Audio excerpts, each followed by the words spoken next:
Okay, I want to just take a few minutes here to have a look at some really simple ways you can make sure you hit the criteria correctly when you are writing anything, a report or a presentation for a BTEC in ICT.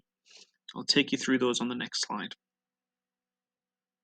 As you'll know, BTECs are assessed under pass, merit, and distinction. There are a couple of exemptions to what I'm about to say, but they are few and far between, so as a general rule of thumb, you can apply this principle.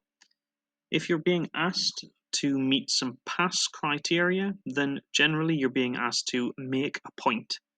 It doesn't have to be a particularly long point, but it needs to be a very specific point.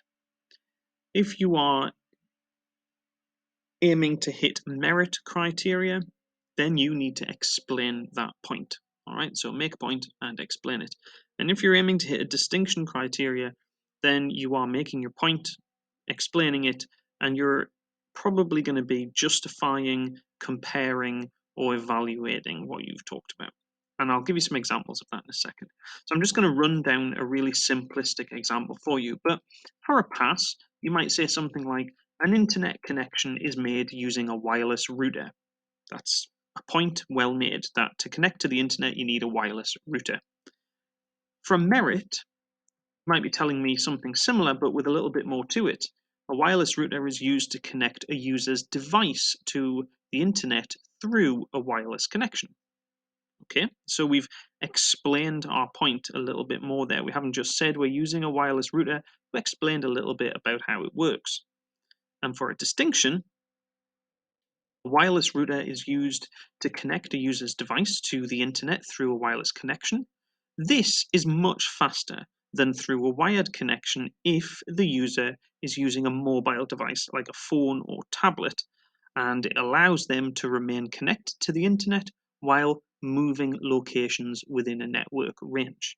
So we've added a lot more there.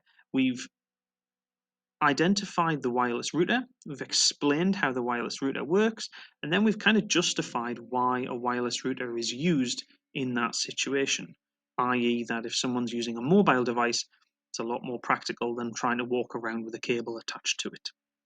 So that's a really simple way of trying to get your head around how much am I writing or at what level am I writing when I'm answering questions or I'm writing a report or a presentation under the BTEC framework of pass, merit, and distinction.